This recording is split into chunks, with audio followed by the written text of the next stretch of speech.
I've been called the most integrative and visionary ancestral healer of our time. I went to medical school when I was 54. This is my work. That's why I saw the grid. This is what I'm here to do. I'm here as a healer to heal humanity and help people. Dr. Lotte Valentin is a naturopathic physician, psychic medium, and author of the award-winning book, Med School After Menopause. Her profound near-death experiences transformed her from an atheist into a spiritual healer and eventually doctor, where she bridges the gap between science and spirituality. So this grid around the earth looked like a fishnet to me, with, sparkling like the water droplets on the fishnet. And the spirit guide says, everything on earth is connected to each other, but everything on earth is connected up to this grid. And with that information, I got sent back. So, and that is literally become my work today, is based on that interconnectedness that we all have as humanity. We are all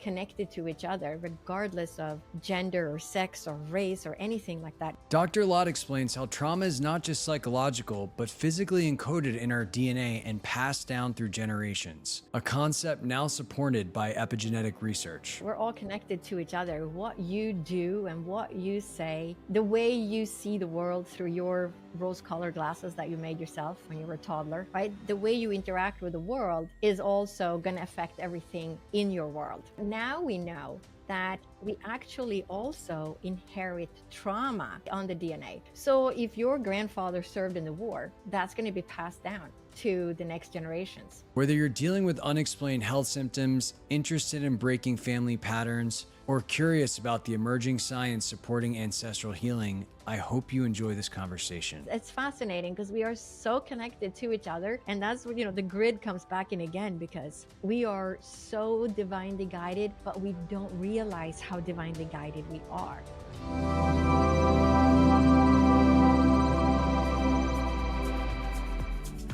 Before we get into this conversation, I want to ask you to join this amazing community of consciousness explorers.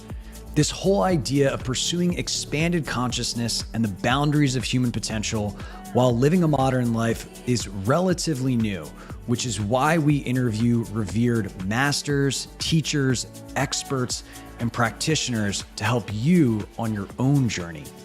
To stay up to date on the latest conversations, simply click subscribe below and you'll be notified each time a new episode comes out. I am so grateful for all of your support and comments. I love reading them. Now let's dive into this conversation. Hey, Dr. Lotte, good to see you. Good to see you. Thanks for having me. I'm very excited. And I think you're the first guest on the show that has not had one, but two near-death experiences. And so maybe we just kick this off. What happened? So the first near-death experience happened after I gave birth to my third child. And that was kind of a big deal in itself, because it was June 28th, 1992. Here I am, waiting to hold my daughter. And as soon as they give you the baby, I'm just yelling to my husband, like, take the baby, take the baby. I was in excruciating pain. And I had all these blood clots come out. And then they were, massaging my uterus and my stomach. And so it was the first time I hemorrhaged after birth. They kept me in the hospital for an extra day. And then the next day they said, okay, well, it looks pretty good now, so we're going to send you on your way. And they sent me home. So a week later, on July 10th, my friends are holding a baby shower for me in the park. And they were really excited. I had two boys. They were 6 and 3.5. And now I had a baby girl. So they were all excited. Oh, we're going to give you all this girl stuff and girl clothing. I get to the park and I go to use the restroom, and this enormous blood clot comes out. We're talking larger than a man's fist, the size of a baby's head, just like huge. So I tell my friend, and I'm like jumping back in the car. I'm like, I got to go. Something is really wrong. And I had all that pain. Drive back home, which was just, 2 blocks away. My parents were visiting from Sweden, where I grew up, because I moved to the United States when I was 21. We're like, okay, well, now we have to go back to the ER. We go back to the ER. They come in, they do a manual inspection. They say, well, it doesn't look like there's much bleeding going on right now. They leave me for observation, close the door. I don't even have a bell to ring. And I'm lying on this table, and I finally start bleeding again. And I'm just, at this point, I'm thinking, oh, at least I'm bleeding. I'm in the ER. And I was, 34 years old at the time. I had just studied nutrition. I got a degree in nutrition. I was the picture of health, right? My diet was amazing. And, everything was really good. I had no chronic diseases or anything. So I'm starting to bleed again. And this is divine intervention because this nurse came to open the door to check on me. I mean, if she had come 5 minutes later, I wouldn't be here today. So she opens the door, she checks on me, she sees how much I've been bleeding. She quickly cleans up the papers. I can hear the call on the loudspeakers going through the hospital. OBGYN, stat to the ER. OBGYN, stat to the ER. And I'm just thinking, well, at least they figured out something's wrong. So, you know, within a minute, this middle-aged doctor comes running into my room, younger physician in tow. Again, a manual inspection. They're like, let's take a look. And the doctor said, how much have you been bleeding? So I told him that, this is the fourth time I'm hemorrhaging in 3 days. So he takes a look, and as they're doing the inspection, another large blood clot comes out. So now it's the fifth time I'm hemorrhaging in 3 days. And that's what broke the camel's back, right? So I had no blood left in my body now. So I'm trying to sit up, tell the doctor, hey, I'm not feeling too good. And he knows how much I've been bleeding. So he just pushes me down on the table. My eyes are now closed. I can hear the room filling with staff, but I can't keep my eyes open. They're tipping my table. So my head goes towards the floor. My feet goes towards the ceiling. And I have a nurse on my right with putting a blood pressure cuff on my arm. And the nurse on my left is trying to place an IV. But I'm now going into shock. So it's really difficult to place a needle into a vein because your veins collapse when you go into shock. So I'm lying on this table and I'm feeling like I just jumped out of an airplane without a parachute and I'm just falling to the ground. And the nurse on my right yells out, 50 over 15, hurry. And that's my blood pressure. So, once you go below 60 over 20, it's not enough pressure to keep your heart pumping anymore. And then it was shortly after she yelled that out, I knew that I was dying. And this experience is very different from giving birth during that earthquake when I thought I was going to die. Completely different experience. I was completely aware of the fact that this is it, I'm dying. And I was a complete atheist at the time. I had been raised in Sweden. I had been raised Lutheran. I was confirmed when I was 14, like all the kids were back then, and did not believe in anything, did not believe in the spirit world, did not believe in any religion. So here I am on this table. So what do I do? And I said to myself, well, I'm dying. So if there's anything out there, please let me live. So I said, God, if you're real, please let me live. I have 3 children under the age of 6 and they need a mother. And with that, shortly after I said that prayer, I was pulled out of my body. And so now I'm floating in the ER, a couple of feet above my body. But the interesting part is that outside my body, my first thought is, how can this be real? How can this happen? How can I be me and be outside my body? How does this work? Right? Because I had no belief system in place whatsoever that this could even take place. But I also have the understanding that there is no time in this state. You have access to past, present, and future all at the same time. There is no time on the other side. It doesn't exist. And I know that I belong to the body down on the table, right? It's like go to the grocery store, you know where you parked your car, that's your car, the house you live in, right? It's that kind of a feeling that you just stepped outside. I just stepped outside my body for a moment, but I belong to the body. My soul lives down there in that body. And I didn't get to be in this state very long. So then they saved me and I got pulled back into my body. But the interesting part is what comes now, right? So they saved me too quickly, and that's why I had to have my second experience, which is very different. When you say they saved you, who is they? The doctor, the nurses, and all the people that were in the room. Okay.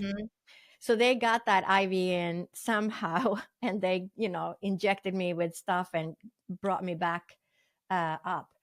So this experience, the next day, I'm in the hospital, I'm lying in this bed, and I'm trying to understand, am I going crazy? Like, how could I be outside my body? How does this work? Right? Because I didn't have a belief system in place to support what I had experienced. And I hear my sister-in-law. My sister-in-law is in the left corner on my ceiling, and she says, everything's going to be okay. And she had just passed away, like, about 2 weeks earlier. And I'm thinking, what is this? Like, now I think I hear my sister-in-law from the spirit world. Yesterday, I was outside my body. So, at that point, that's when everything began, and I started hearing the spirit world. And then what happened next is that I got really sick. I had a lot of electrical interference. My watches stopped, and we can talk about that, later. But let me go into my second near-death experience. So I got really sick as a result of this, and I had something called like a bone marrow suppression. So I didn't have enough red blood cells, white blood cells, or platelets in my body. And it took a good 6 years for me to come out of that. So Wow. I couldn't, I always felt like my soul was separating from my body. And I would always be, no, no, no, we're not leaving. We're staying here. If I put my knee on the floor to tie my children's shoes, I would get a bruise on my knee, like any kind of pressure, because I had no platelets. So, my whole blood volume was so suppressed. So I'm constantly struggling with not passing out, not bruising, just a mess. Right? So I was just really sick for 6 years. And as I'm in the process of, trying to heal from this bone marrow suppression, I have a second near death experience. And this second one happened in the middle of the night. And I always joke that they saved me too quickly. Like, I had to have the second experience because it's the second experience that really activated the work that I'm here to do and what my work is today. So this second experience I'm in the middle of the night, and I often wake up in the middle of the night. My head is pounding because I don't have enough blood in my system. Take my head off the pillow, pull my legs up. That was my, go-to, just to try and get more blood flow. But I just take my head off the pillow and I'm gone. So I just get pulled out of my body. But the second time is very different experience. And it's more like, imagine being in Star Wars, you're just flying through space, because it just felt like I was tumbling through space or through darkness. And I get to this place that I call the mid station, because I had this awareness that it was like levels above me and levels below me, almost like you go into a skyscraper that has 100 floors, you push the button on the 50th floor, you get off on the 50th floor, you're on the 50th floor, but there are floors below you, and there's floors above you. It was that kind of feeling, having an awareness that there were like layers to the place I was at. And as I get to this place, I hear the most beautiful music you can imagine. And you cannot make this music on the earth planes. I tried. We had this Roland synthesizer at the time with, I'm sure, over 200 sounds. I could not find one sound that was as beautiful as the music I had heard. And now, now that we have the internet, and people are sharing their journeys, I've heard other people talk about this music as well. So I'm wondering where this music is coming from. I look to the right and I see what looks like a little log cabin. And I'm thinking the music must be coming from this log cabin. So I open the door, I look inside, but it's empty. So I look to my left and I literally see a mirror image of the cabin I saw on my right. Open the door, look inside, but it's empty. But then I'm still puzzled, like, where is this music coming from? And as I'm in this state, there is this growing light that kind of like rolls in. And my best description is you have this thick fog rolling in that has, a light beam in it. So you're completely surrounded by the brightest, widest healing light you can imagine. And as I turn around in this light, I see an outline of angels in the light, and the music is coming from the angels. But the interesting part is I'm completely aware of what it is that I'm experiencing, and also the fact that I don't believe in angels, or believe I'm still trying to put So My your experience. consciousness with all of its Yeah. beliefs was still in that Yeah. experience. Yep. Even though I was in the experience, I'm saying to myself, I see angels. The music could come from the angels, but I don't believe in angels, but those are angels, right? This whole kind of conversation is happening, and I'm completely aware of that fact, right? So it's really interesting. And I think it had to be this way, because if they had showed me something I believed in, I would have said, that's because that's my belief, because I'm too scientific. So I would just have completely disregarded it. But I had to experience things that I didn't believe in, that I didn't have any foundational knowledge, to explain the phenomena. But as I'm in this light, I know that I am with source, right? I call it source because if I say God, then now I'm kind of stuck in Christianity. I don't believe in that any specific religion is the right religion. I think there is, a source. We can call it whatever we want, but we're ultimately all part of the same system. We are all part of humanity. We are all in this together. And so many times I feel religion separates us because people think that their religion is the better religion. So I'm just going to call this source. So this light is source. It is what we come from. It is where we return to, and it's just pure unconditional love, because we are part of that light and we carry that light within us. And as I'm experiencing this unconditional love, seeing the outline of the angels, I become aware of two spirit guides. And the one on my right talks to the telepathically to the one like diagonally to the left in front of me. And he says, "What is she doing here? She can't be here. She has to go back." As if you've been outside your body too long. You're like, we got to get this, we got to get her back. Like she's on the wrong floor, right? Wow. So right. So then the other spirit guy, so I'm like, no, no, no, wait a second. Like, how does this work? How can I be outside my body and still be me? How does this work? And the spirit guide on my left says, well, if I told you, you wouldn't remember, but you will remember this. And I've heard this from other people too. There is definitely some way of like controlling what we get to remember. And we also have a lot of people that have heart attacks and been dead for several minutes and they have no memories of it. And I'm going to say there's something about some control mechanisms some of us are supposed to remember because it's part of our journey here on earth. So as he says that, it is as if I'm all of a sudden I'm standing on the moon and I'm looking down on the earth. And around the earth is what I'm seeing is what I call the silvery, glittery fishnet. Because this was 1994 and we didn't have Google. We could not Google grid around the earth back then. There was no way of finding anything like that on the internet yet. So as I'm seeing this silvery, glittery fishnet, um, it was my best description because I grew up in Sweden, in Northern Europe, and I used to row the boat for my grandmother, and she laid fish nets in the ocean to catch fish for the family to eat. And when she lifted out the fish nets in the early morning sun, all the little water droplets on the fish net would sparkle in the morning sunlight. And so this grid around the earth looked like a fish net to me, with sparkling like the water droplets on the fish net. And the spirit guide says, everything on earth is connected to each other, but everything on earth is connected up to this grid. And with that information, I got sent back.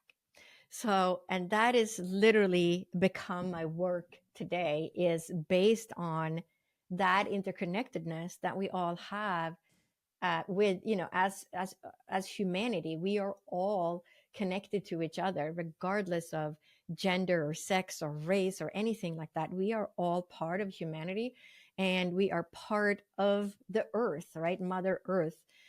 We're part of all the trees, the vegetations, the flowers, the animals. Everything is interconnected, and we are part of the earth and part of each other's lives. And things that we do and don't do affect those that we are connected to. And that all goes into my work as an ancestral healer today.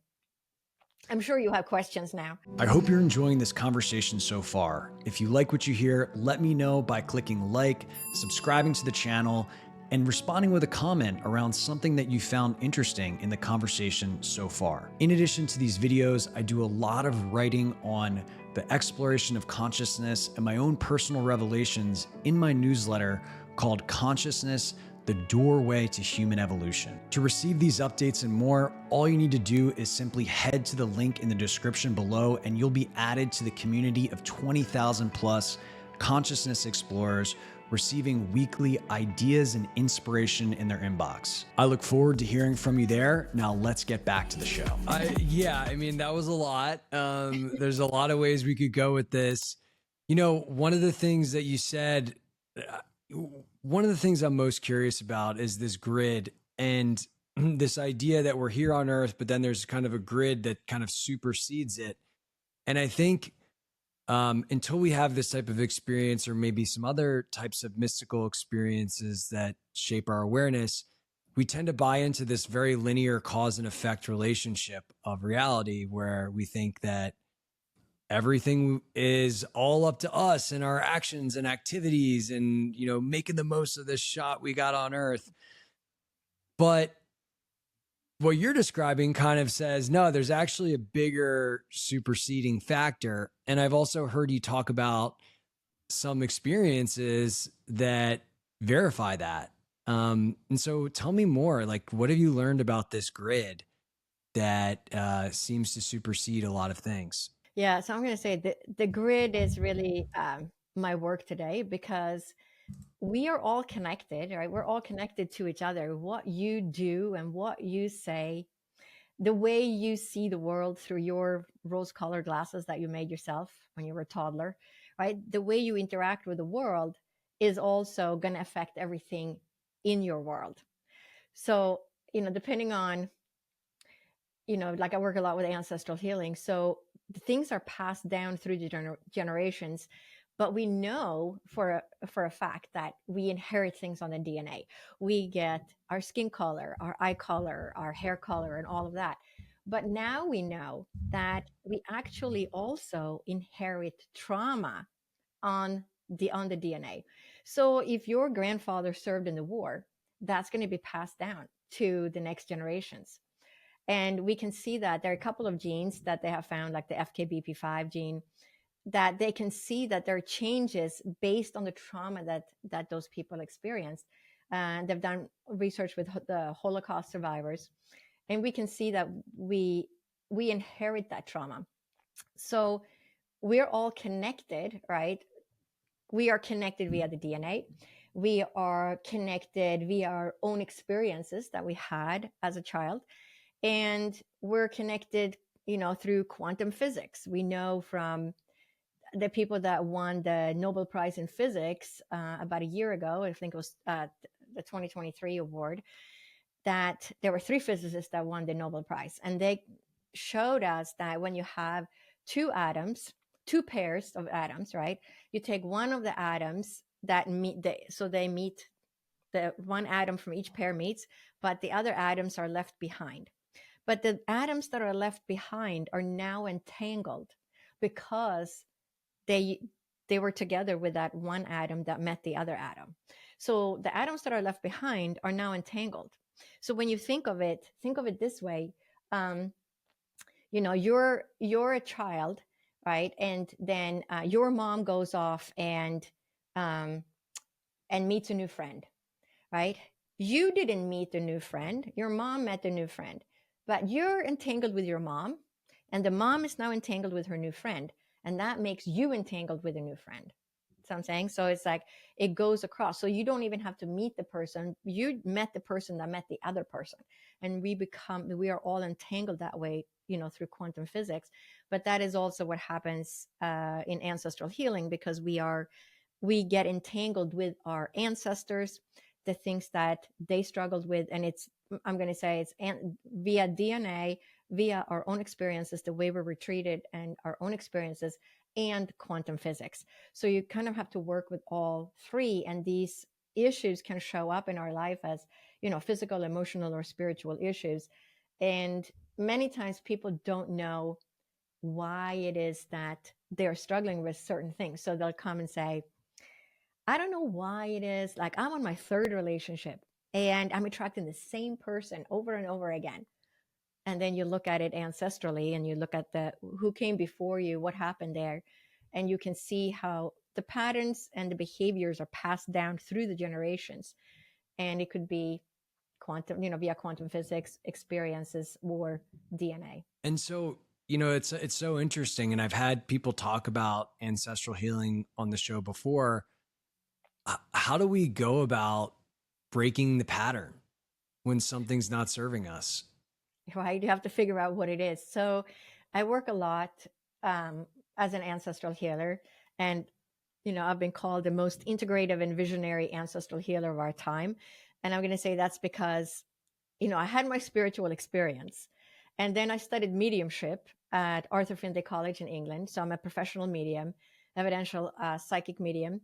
So I connect with the spirit world and I can bring loved ones in, if I do a reading for someone. But then I went to medical school when I was 54. And that's because I had now heard the spirit world for 12 years. And I had seen events before they happened and knew things about people when the people got sick or relatives got sick. And then that took me to medical school. So my work has become a very integrative approach because I am a medium that connects with the spirit world, but I'm also have the education of having gone to medical school. So I have all the medical knowledge. So my work now has become this very integrative approach of understanding the body, understanding the physical issues that we have issues with. And then we studied counseling, of course, in med school. And then I studied ancestral healing, a form of counseling after I graduated from med school. And then I merged those studies with my ability to speak to the spirit world and my shamanic studies and mediumship studies. And so it has become this very integrative approach where I work spiritually with people, but I also have the medical knowledge to back my work. So it's I'm going to say it's a very unique position that I have found myself in, but I'm going to say it's just, this is my work. That's why I saw the grid. This is what I'm here to do. I know that all these things are in my astrological charts. Even my near-death experiences are in my chart. Like the specific day, I've been told by astrologers that was the day when all the stars lined up and you had to have this reminder of why you incarnated into this life in the first place. Because I'm on this track of, being a complete atheist and not having any spiritual awareness whatsoever. And it had to happen that way in order for me to then step into the role that I'm here to fulfill in this life, in this incarnation. I'm here as a healer to help heal humanity and help people find healing spiritually, emotionally, or physically. Again, I have so many questions. One of the things I'm curious about, because typically I see a bifurcation of intuitive healers and medical professionals, right? The Western medical system, they want to throw the pills or the surgeries or whatever Band-Aid solution. And then the intuitive healers kind of often orient towards, okay, we're going to do this energy healing or we're going to do this emotional processing. And as your consciousness change, so should the body. I'm so curious, like when people come to you, do you feel like you're telling people to go to do the traditional Western things through the information you're getting through spirit guides and spirit, or like how do those two things tend to blend, or do you notice one side being more primary than the other? No, one side is definitely not more primary than the other. I'm going to say it's a 50-50 mix. It's always what that person needs. So I have sent many people to surgery, and then 3 months goes by and I get an email saying, thank you so much. They've been sick for 10 years and now finally they had the surgery and they're finally well. Because our medical system it's great at saving lives, but it's not so great on things that we don't have tests for. And there are a lot of things we don't have tests for. So if you go to the doctor and you have this issue, and they run all the different tests. I mean, people that find me have often, many of them have had, I had all the different tests, endoscopy, colonoscopy, CT scans, you name it. And the doctor says, we don't see anything wrong. No, of course not, because you're not going to see that issue that the client has on those scans, because they weren't made for those. They wasn't made for that. So there's a lot of things, a lot of issues that people can have that we don't have good tests for. You do a lab test, blood work, scans, it's not going to show anything because we don't have the test for what they have, what's wrong. And it's just, you have to have the knowledge of saying, oh, you know what, this is what you have. Do you have these symptoms? And then I can say, yeah, of course it's not going to show up because you have this problem, and that it's not going to be discovered. And it's fascinating. I mean, I'm going to say, is people who find me they're divinely guided. There's something about, when people find me, sometimes people just, they're looking for wellness, and, they might just say, is there anything wrong with me? Can you scan my body? And, I need help. Do you have any suggestions about this or that? Basically, they're picking my brain, right? And then, if they're working with a doctor already, then of course I'm going to, tell them, go talk to your doctor if this is good for you, kind of thing, right? I can't just, diagnose and people across the world. It's more, it sounds like you have this, go find this doctor, they can help you. So it's fascinating, what it has become, because I'm using both my spiritual knowledge and my medical knowledge to help guide people to find the right treatment that they need. So I can say, go tell your doctor that you spoke to, a friend, or you spoke to me and said, I think this is what's going on. Have them order this test, because that's what's going to tell you if you have it. But a lot of things that, we don't learn everything in med school, and we become general practitioners, and we're screening people for the worst things. Do they have cancer? Do they need to see a psychiatrist? Whatever. Do they need to see a neurologist? And you send them to those specially educated physicians. But many times, people don't know how to they don't even know how to get there. And the physicians themselves, if they have not had a patient or are aware of these issues, then they wouldn't know where to send them or where to look. And many times, I mean, I know of people who have medical conditions here in Phoenix, and I live in the 5th largest city in the United States. Do we have people that can be treated by some of the things that I see? No, I have to send them to a different state. We don't even have the physicians. And I live in Phoenix. We have the Mayo Clinic here, because sometimes it's so special, right? There is one doctor in Colorado, there's one doctor in Wisconsin, there is one doctor in North Carolina, and one in Connecticut. And those are the top people that work on this condition. And you know what? It sounds like this is what you have. Go find your help here.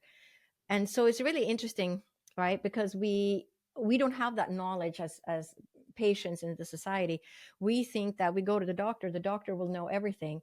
If you don't get resolution when you go to your doctor, and you're being gaslighted saying, there's nothing wrong with you, here, take this, pill for your anxiety. A lot of, especially women, they often get treated with anxiety medication. It must be anxiety. You're just worried about it. It's just IBS, right? And I swear it's never IBS. It's never anxiety, because I get a lot of those people finding me, and I will say, no, that's not what I'm getting at all. This is what's going on. Well, I definitely can relate to that, having been on my own health journey and sent down many unsuccessful rabbit holes. And yeah, I think what comes up to me as I hear you talk about these things is like, yeah, you have to realize that, like, a lot of these doctors, like, they have their own very limited subjective experience, and there's just such a wider reality beyond that. And who knows, maybe AI might be able to actually help the traditional system, in that it could catalog and just provide access to a wider intelligence. But the spiritual intelligence, if you have that direct pipeline, as you said, it's not limited by space and time. It can give us that direct information, and we can not reject the old paradigm, but expand to include it. And I think for me, that's the way forward. And I'm curious, like, what do you think the path is for the traditional medical system to start to embrace these things, or even open to them? Yeah, I mean, I think it's coming. I'm part of NOMI, which is the National Organization of Medical Intuitives, um, which has other, nurses and physicians in there that are intuitive. And I think that, I mean, I think many times doctors and nurses are intuitive, but they don't want to talk about it, right? I'm going to say many times people are intuitively guided, but of course, anytime you work under your license, you have to treat the patient under the license what you're allowed to do. But it doesn't mean that you can't be intuitive, right? So, I mean, I've had, patients come in and you've never seen this patient before. It started when I went through med school. I started med school in 2012, graduated 2016. And it started when I was in med school. I would know things about my patients before I had even been assigned the patient or had ever met the patient. And then I would meet the patient and I would say, wow, you were in my meditation yesterday. Like I would write everything down. I did this for many, many years because I would see the future. And but then after I graduated, I got even more, and I would get a new patient. They walk through the door, and I'll hear, lung cancer, liver cancer, and I would get the diagnosis. I don't know anything about this person, and so having heard that, even if I can't find anything wrong with this person, I'm going to suggest that you have a little bit of a cough. Why don't we do an X-ray? Because the spirit world told me that this person has lung cancer. And then, sure enough, the X-ray comes back and it says possible cancer. And at that point, being a general practitioner, you have to hand over the case to somebody who has that skill set, right? An oncologist in the practice. So, but it's fascinating because this has happened so many times. I get the diagnosis, and that's how it started. So it really started while I was in med school. So that was like 10 years ago. And then as time has progressed, it's more and more. And now, I often ask the spirit world before the person comes on the screen. I'll say, okay, my next client is Susan. What's wrong with Susan? And then I'll see if the spirit world will give me any information about that. And many times that is absolutely correct. And I'll never forget this one patient I worked with in a country in Europe, and I asked the spirit world. I said, "What's wrong with this next person?" And the spirit world said, "It's a young woman, and she has endometriosis." And I said, "All right." So turn on the screen, and it's a person that's like a middle-aged woman. And I was like, "This doesn't match. Like you said, it was a young woman." And then I said, I look at the person, and she says, "Oh, I'm the mom. The session is really for my daughter." I was like, okay, well, there it is. Wow. So it was, a 12-year-old girl that had a lot of stomach pain. And she had a lot of stomach pain. And I said, is she menstruating yet? And she said, no, she hasn't started yet. And they think it's just anxiety. And I got sent to the psychologist. She's taking this medication. Nothing is really helping. And I'm like, no, of course not, because it's not anxiety. She has endometriosis. And the mom said, well, you mean she's not even menstruating yet? And I said, doesn't matter. I said, what about when you were younger? Did you have, painful periods or any issues with that? And the mom looks at me and she goes, yeah, I had surgery for endometriosis. And I'm like, there it is, because this runs in families. So many times a young woman who hasn't even started menstruating yet can have severe stomach cramps before she even starts menstruating. And with endometriosis, it gets worse with each generation. And we don't really know why, but this is just what we see. And this is one area that I have a lot of experience in. And so it's really interesting. And I could then say, what country do you live in? And I said, I know there is one doctor in your country that specializes in this that can help your daughter. I mean, how could that not be divinely guided? That I would know of the one doctor in their country that works with exactly the issues that she had. I mean, it's just so divinely guided. And it's like this a lot. And it's fascinating because I find it that the people who find me, they're divinely guided. They might not know why. They say, I don't know why I'm so attracted to this person, but I feel like I should have a session with her. And then they show up on the screen, and then there's something that comes from that. And it could be, medical intuitive, it could be an ancestral healing, whatever it is that they need help with. But it's fascinating because we are so connected to each other. And that's what, the grid comes back in again, because we are so divinely guided, but we don't realize how divinely guided we are, right? It's like we think it's just coincidence, or right, we Well, it's explain it always away. happening, and the question is, are we aware of it? Right. That's what's fascinating from my experience, where I've looked at my whole life and I'm like, oh well, in hindsight, like, yeah, this all was happening to lead me to this moment for a very clear purpose. Mhm. But in the moment, but for until I got on my consciousness journey, that was very unclear. But eventually, yeah, you see that and you're like, oh my gosh, this is always happening and will continue to happen. And there's a sense of trust and ease with that. And one of the questions I wanted to ask you in relation to all this is, you mentioned how the astrology, this was part of your chart, like this was going to happen. I've also heard you talk about things like knowing that your father was going to die 3 days in advance and trying to do things, and he still died in a car accident and you still got in the accident. I mean, is free will an illusion? Where do you net out on free will with some of these things? That's such a good question. I think we have free will. What I decided to wear today, what I'm going to eat for lunch today, am I going to watch a movie tonight or not? I think those are free will. But when it comes down to the big experiences in our life, who are you going to marry? Are you going to have children or not have children? Who are the kids you're going to have? I'm going to say that's all planned. And I think that we come in as a soul family. There's got to be some kind of an agreement before we come in, because it's always so perfect. When you look at your own experiences, your own childhood, your own experiences through life, and where that has brought you today, it all lines up beautifully when we take that bird's eye view and look back. The way I was born, into the family I was born, the experiences I had, meeting an American, getting married, moving to the States when I was 21. I mean, it's all planned out. The person the person that was my spiritual guide here on earth was my mother-in-law. And I'm going to say that was planned out. We all came in as this one big soul family. We all played our roles. It's like a movie script. I'm going to play this part. Okay, I need somebody who's going to play this part and be really mean to me, and then I need this person who's going to be really supportive. All right, I'll take those roles because I have to learn this one thing and you have to learn that thing.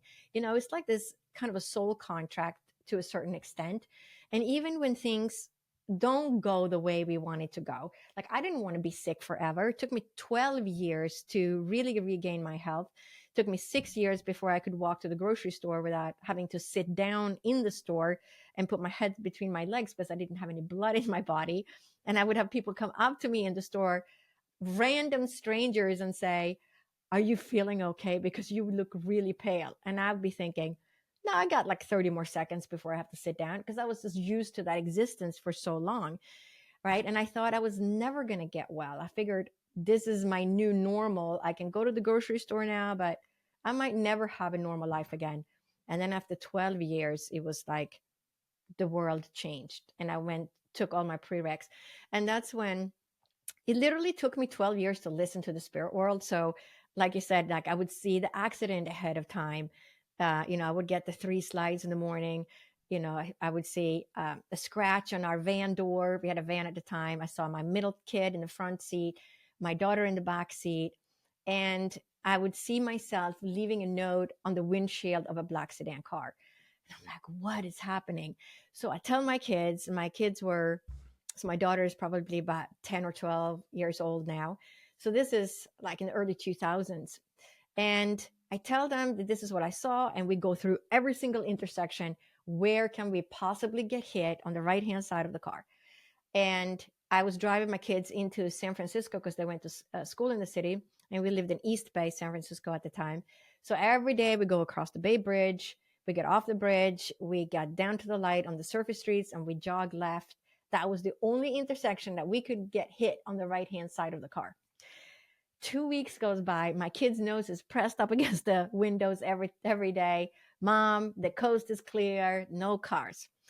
And then we're in Walnut Creek, which is East Bay, San Francisco. We come out of the bookstore, and there's a truck in the way, and there's cars trying to get into the parking lot. And I'm trying to squeeze my car, making a right turn onto this very narrow street. And as I make the right turn, the right side of my car scrapes the car that was parked, which was a black sedan car. So as this happens, I know what that scratch is going to look like. So I get out of the car, I walk around, and I can see the scratch exactly the way it had showed up in the image that I told my kids. And of course, here I am leaving a note on the windshield of the black sedan car. So like all these things, happened. It took 12 years for me to trust in the messages I would receive. I'm so skeptical. I'm so scientific. I'm like, show me more. I need more proof. I need more proof. That was a coincidence, right? And it didn't matter what it was. Like I knew my father was going to pass away. I knew my nephew was sick. My sister-in-law, I called my sister-in-law and said, hey, what's up? Because I keep hearing, your child's name. And it keeps saying gallbladder, liver, spleen, gallbladder, liver, spleen. I'm trying to cook dinner, but it doesn't stop. And she said, oh, I just got back home. He just had his appendix out, and literally me telling her that, she hung up the phone, called her son, who was in college in a different state, said, hey, how are you doing? And he said, well, Mom, after you left, I got worse. I feel terrible. She got on a plane like that evening and flew back across the country, took him to the hospital the next day. Sure enough, he lost his gallbladder because there was this raging infection going on. Lost his gallbladder, finally healed from that. 2 months later, lost his spleen in a freak accident where he got kicked by his horse by accident. And so that Christmas, we had a family reunion, and I said, don't worry, you're going to get to keep your liver. Because he was like off my radar. But it's really interesting because it took years for me to learn to listen and to always know that when I get these messages, listen. So how does it come through to you? Is it in meditation? Is it just spontaneously? Right. So in the beginning, it was spontaneous. I had no control over, tuning into the spirit world. I was just being bombarded with these messages, or I would get them during a meditation. So now, now I have control of it. So I can, so I'm a medium. So if somebody signs up for a mediumship reading, I'm going to say, all right, I need somebody to come in and give messages to this person. I have one session that's called Messages from Your Spirit Guides, which is let's go say it's my most fun session, where I will tune into your main spirit guide. Now we all have spirit guides. We all have spirit animals. We all have spirit guides. They're around us all the time. They help us with different things. And when I do the Messages from Your Spirit Guide session, I will tune into that person's main spirit guide, and I will quickly sketch it. Like it takes me like 3 or 4 minutes to create a sketch of what I see. And when I see that spirit guide, I know things about that person. And it's fascinating. It's really fascinating because depending on the spirit guide that you have, it also shows what you're here to do, because you're kind of the way I look at it is, we're in a way a reflection of the spirit guide, our main spirit guide. And they're an expert in teaching us. They're an expert in the things that we're here to learn, right? So, and that's really fun. It's a really fun session. And there are times when, I was learning to do this, and you get a spirit guide and you're thinking to yourself, this person is going to think I'm crazy because it cannot be right. That's your brain getting in the way. Always trust in the information that you receive, and it's always correct. So it doesn't matter how crazy it sounds to you, right? And it's the same thing with the mediumship, because you can say, for some reason, all of a sudden, I see pineapples or I see dolphins and blah, blah, blah. And, does that make sense to you? And the person will be, oh my gosh, yes. You're talking to my husband, and we went swimming with the dolphins in Hawaii, and we ate pineapple every day.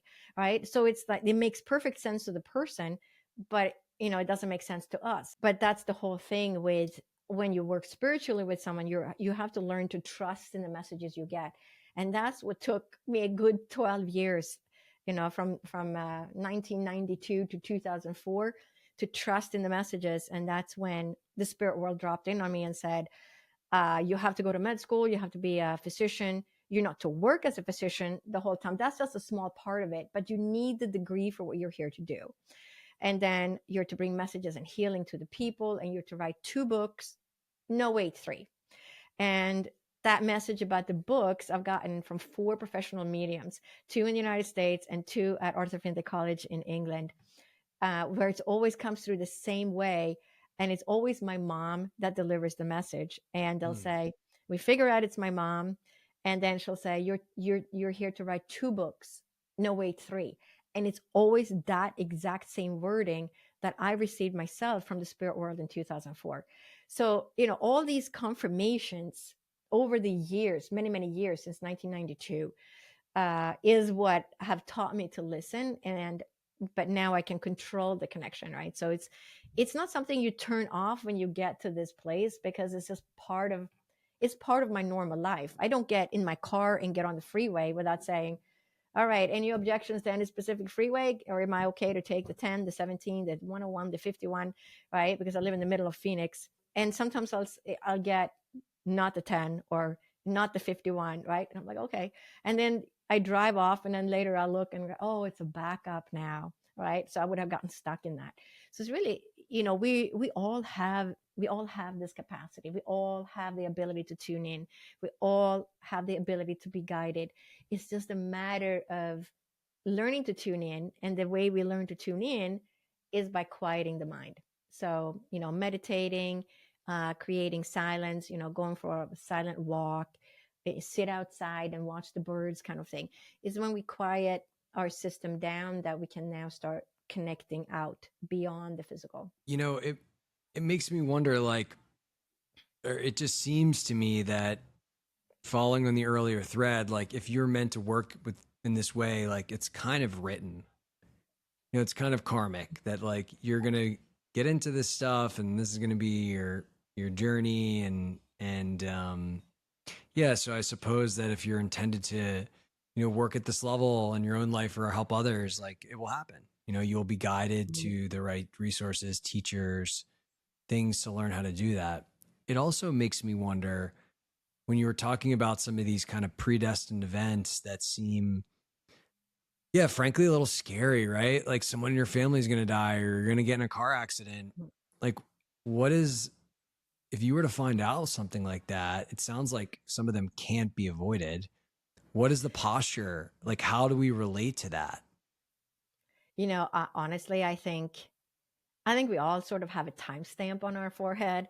When you think about how we all know of people that passed away suddenly, and it seems for no apparent reason, right? Why did that person not get to live? And then of somebody else that was in this tremendous car accident. The car was completely totaled, and they stepped out of the car with not even a bruise, right? We all hear stories like that. And I'm going to say that's your timestamp. I think that we have, in a certain way, a predestined. I think some people might have more than one out, right? Because I've heard other people say, during my near-death experience, I had a choice. I could stay on the other side, or I could go back. And I was shown all these fun events that were going to happen, so I chose to come back.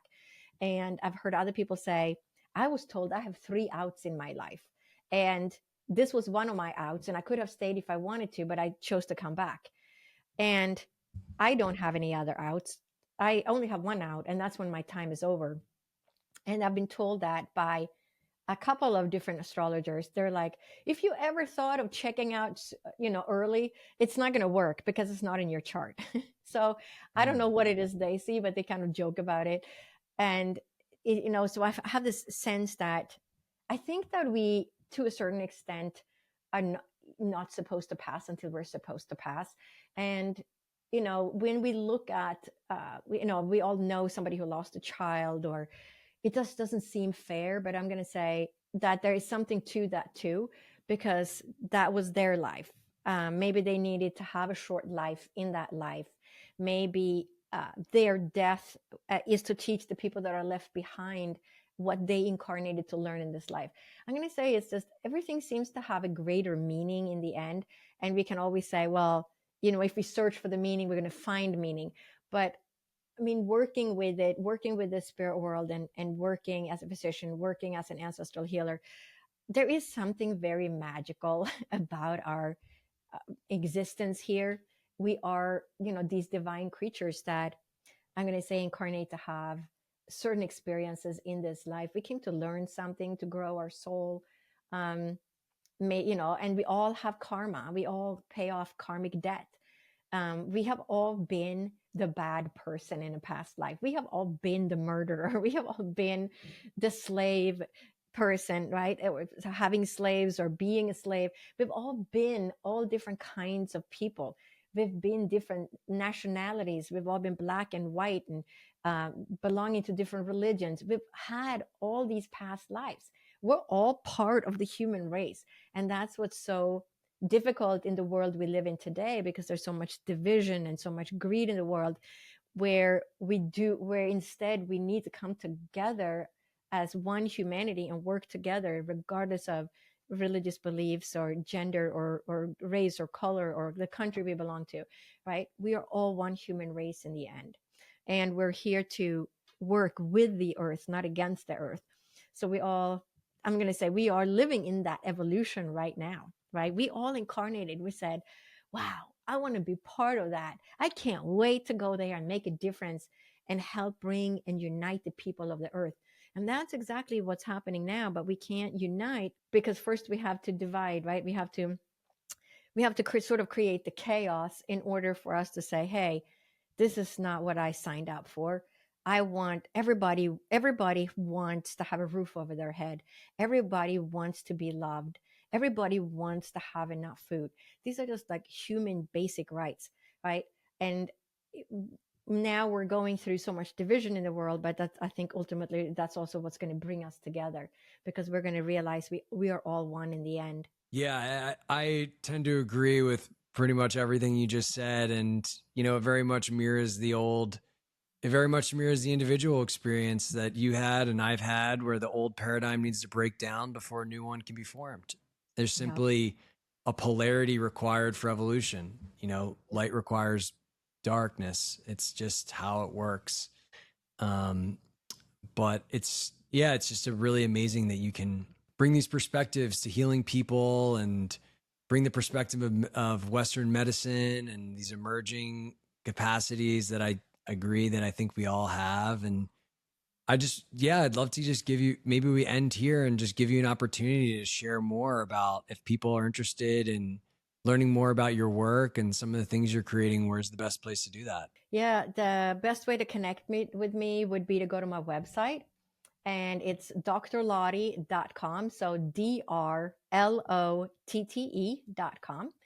And from there, you can see all the different types of sessions I offer, which is mediumship, medical intuitive, ancestral healing, messages from your spirit guides. And also you can see my School of Divine Spiritual Essence, where I have online courses.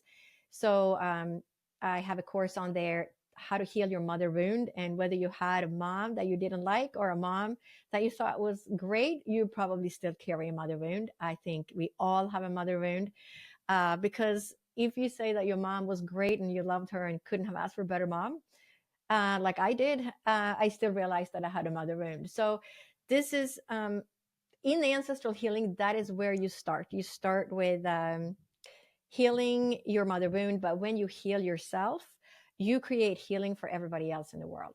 And so you can find that course on my website as well. And you'll probably put the link for that also in the podcast. We'll link it all up. And I just love that last statement, that when we heal ourselves, we heal everybody else. And the path to collective evolution is starts with ourselves. And so I love that. Thank you so much, Dr. Lotte. This has been a lot of fun. Yeah, thank you so much for having me. I enjoyed it.